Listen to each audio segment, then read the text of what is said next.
So good day again mga fix and welcome to my channel. So this time is Linis time para sa aking system unit and almost 3 months na hindi ko siya na maintenance through cleaning. So kung mapapansin nyo, madumi na rin siya and marami na rin mga dust na kumapit.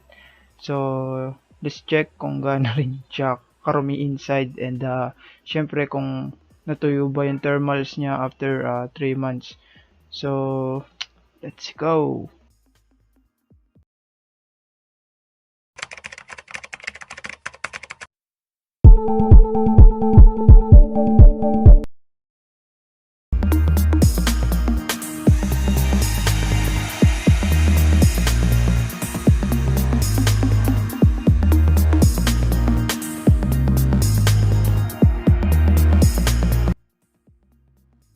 So ayun mga fix yung loob and kung mapapansin nyo sobrang daming dust na kumapit sa mga fans and kumalat even sa iba pang mga components and this time pakita ko sa inyo yung clip kung paano ko siya nililinis and yun lang, let's go!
ito na yung finished product ng mga fix. Sinaksa ko na siya and pasensya na, di ko na napakita yung buong process kasi nalubat na ako. And ayan, inalis ko muna sa charge yung cellphone ko. So, ayan, okay na siya and working naman na. About sa cable management, di ko pa siya naayos. And ayun. Pero okay na siya, malinis na siya ngayon and working naman na. Yun. So, yun lang mga fix. Thank you sa panonood. For more video like this, huwag kalimutan mag-like, share, comment, and syempre mag-subscribe ka na din sa ating channel. So, muli, thank you again mga fix. Peace out. I'm out.